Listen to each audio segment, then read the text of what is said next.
वाराणसी पहुंची Chhapra express train की bogie में सोमवार को लावारिस हालत में 6 माह की बच्ची मिली, जिससे हड़कंप मच गया। सूचना के बाद आरपीएफ कर्मी मौके पर पहुंचे। आरपीएफ ने बच्ची को कब्जे में ले लिया। लावारिस हालत में मिली बालिका की स्वास्थ्य परीक्षण कराने के लिए कबीरचौरा मंडल चिकित्सालय में जांच कराई गई। न्यायालय के आदेशानुसार उसके पालन पोषण की व्यवस्था कराई जाएगी। घटना को लेकर लोगों में तरह तरह की चर्चाएं रहीं। आगामी लोकसभा चुनाव के मद्देनजर यूपी में कई पुलिस कर्मियों के ट्रांसफर किए जाने हैं। इसी क्रम में वाराणसी कमिश्नरेट में 2 थाना प्रभारियों का ट्रांसफर कैट जनपद में किया गया। लंबे समय से बनारस में कार्यरत रहे जैतपुरा थाना प्रभारी अश्वनी चतुर्वेदी को गैर जनपद भेजा गया है। उनकी जगह गैर जनपद से आए इंस्पेक्टर राजकुमार को जैतपुरा थाने का प्रभारी बनाया गया।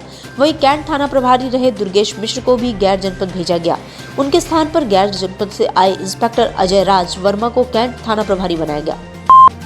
जनपद में विगत दिनों हुए रिमझिम बारिश का असर फूल के किसानों पर बड़ा असर डाला है। पूर्वांचल की सबसे बड़ी फूल मंडी की सड़कों पर किसान अपने फूल को छोड़ घर लौट जा रहे हैं। प्रतिदिन सैकड़ों कुंतल फूल कूड़े में पड़ा मिल रहा है। जानकारी के अनुसार सड़क पर करीब 10 से 12 लाख के फूलों को किसान छोड़ दे रहे हैं, क्योंकि उसे ले जाने के लिए उनके पास पैसे नहीं है। बुरा है कि इसका किराया भी नहीं आ रहा है, बहुत हालत खराब है। तो फिर कैसे आजीविका चल रही है आप लोग? अब आजीवन चल रहा है कल के सहारे, कि आज नहीं तो कल, आज नहीं तो कल। फूलों की बुआई से लेकर के बुनाई तक करते हैं, फिर इसको बेचते हैं। कितनी मेहनत आती है? बहुत मेहनत है। मेहनत तो मजदूरी तक ये वक्त नहीं निकल रहा है। अब समय आने पर क्या होगा देखा जाएगा। एक माले को तैयार करने में कैसे तैयार करते हैं? माला पहले पौधा लगाया जाता है, पहले पौधा लगा कर उसको सींचा गोड़ा जाता है, सेवा करा जाता है। 3 महीने के बाद ये फूलने लगता है। 3 महीने के बाद ये फूलने लगता है। उसके बाद तो जो है कि तोड़ मजूरा सोते गोड़ते हैं, उसको करते हैं। उसके बाद फूल जब तैयार होता है उगाते हैं, तो फिर तोड़कर मजदूरों से अपने घर से भी सब परिवार लपट के घूरते हैं। उसके बाद लेकर आते हैं मार्केट में। अभी तो लगन की सीजन है, अभी डिमांड ज़्यादा होगी। हाँ, लगन चल रहा है, लेकिन बरसात होने से पूरा खराब हो गया फसल। जो आप लोगों का पैसा लगा है वो निकल पा रहा है? ये इस टाइम में नहीं निकल पा रहा। कैंट विधानसभा के बीजेपी विधायक सौरभ श्रीवास्तव का पारा उस समय चढ़ गया जब सोमवार को बलुआ घाट पर बन रहे नवनिर्मित घाट पर औचक निरीक्षण करने के लिए पहुंचे।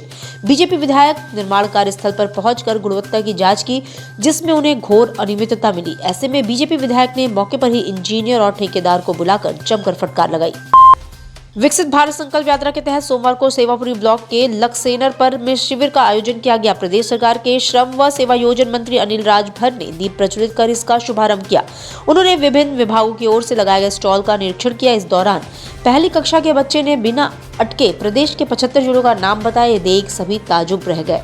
कैबिनेट मंत्री ने मेधावी बालक को 500 रुपए का इनाम भी दिया।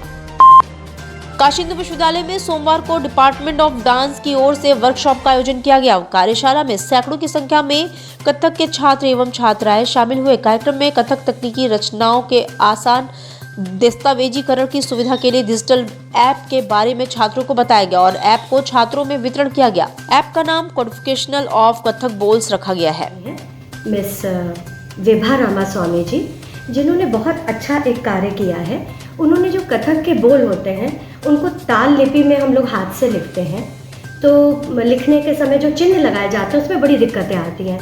तो उनको एक MHRD से स्कॉलरशिप मिली, सीनियर फेलोशिप मिली उनको, जिसमें उन्होंने कथक का एक ऐसा ऐप बनाया जिसमें कथक के बोलों को आप लिखते हैं तो वो उन्हीं स्क्रिप्ट में ट्रांसलेट हो जाते हैं। और बाकी उन्होंने वो कार्य को कैसे किया, कैसा वो ऐप है, वो आज बच्चों को निःशुल्क ऐप भी देने वाली है। सबसे अच्छी बात यह है कि हम लोगों को इसकी जानकारी तो थी पर ऐप नहीं था हमारे पास। तो मैडम जब बेंगलोर आई तो मुझे लगा कि उनको विभाग में आमंत्रित करना चाहिए और आज वो लेक्चर देंगी और उस पर हम लोग फिर सुनेंगे कि वो ऐप उन्होंने कैसे बनाया या क्या कठिनाइयों का सामना किया उन्होंने नोटेशन लिखा। एक दिवसीय दौरे पर वाराणसी पहुंचे सपा के राष्ट्रीय अध्यक्ष व पूर्व मुख्यमंत्री अखिलेश यादव ने 3 राज्यों के विधानसभा चुनाव में कांग्रेस की हार पर बयान दिया। उन्होंने कहा कि राजनीति में ऐसे परिणाम आते हैं। कांग्रेस की हार से हम निराश नहीं हैं, बल्कि लोकसभा चुनाव में पूरी तैयारी के साथ मुकाबला करेंगे। उन्होंने कहा कि राजनीतिक दलों को परिणामों को स्वीकार करना चाहिए। जिन पार्टियों को बीजेपी ने मुकाबला करना है उन्हें पूरी तैयारी करनी चाहिए। आप दूसरा ही सवाल ये पूछते हैं कि इंडिया का क्या होगा। हम लोग निराश नहीं हैं और राजनीति में, लोकतंत्र में इस तरह के परिणाम आते हैं। मान लीजिए जिस लोकसभा के क्षेत्र में मैं बैठा हूँ, आप हम सब लोग हैं, 5 लाख वोटों से ये पार्टी जीतती है, भारतीय जनता पार्टी। इसका मतलब ये नहीं है कि सबका साथ, सबका विकास और सबका सम्मान हो रहा हो।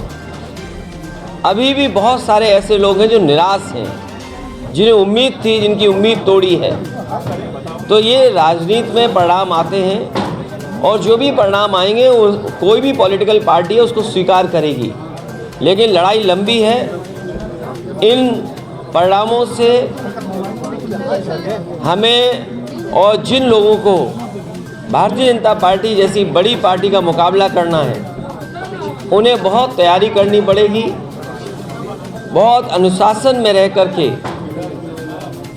उन चीज़ों का मुकाबला करना पड़ेगा जिस रणनीति के तहत ये इतना बहुमत पा रहे हैं। इसलिए मुझे उम्मीद है कि आने वाले समय में परिणाम दूसरे होंगे। यूपी के पूर्व मुख्यमंत्री व सपा सुप्रीमो अखिलेश यादव वाराणसी पहुंचे। उन्होंने इस दौरान पत्रकारों से कई मुद्दों पर चर्चा किया। अखिलेश यादव ने सितंबर माह में हुए सौरभ हत्याकांड मामले में पुलिस पर आरोपियों से मिलीभगत का आरोप लगाया। अखिलेश यादव ने सौरभ यादव के घर पहुंचकर श्रद्धांजलि दी और परिजनों से मिले। अखिलेश यादव ने कहा कि सौरभ हत्याकांड में पुलिस अपराधियों से मिली हुई है।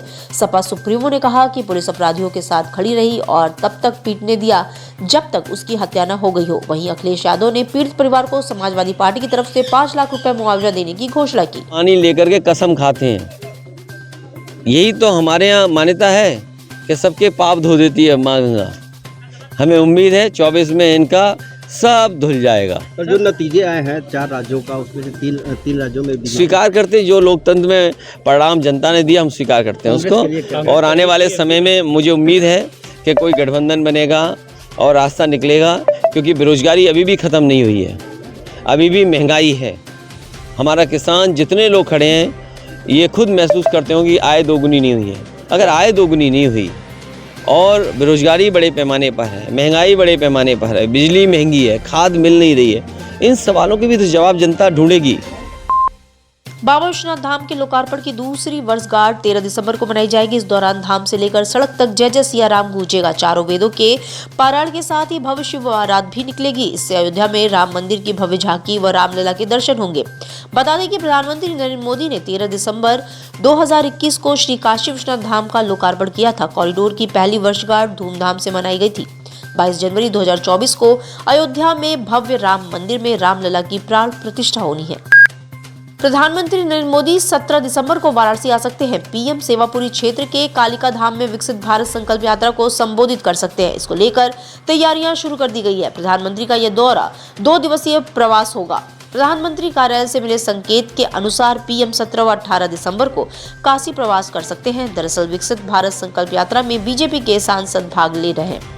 ऐसे में प्रधानमंत्री को भी वाराणसी आना है। 17 दिसंबर को नमो घाट पर काशी तमिल संगमम का शुभारंभ होगा। 18 को उमराह में सर्ववेद विद्या मंदिर का उद्घाटन प्रस्तावित है।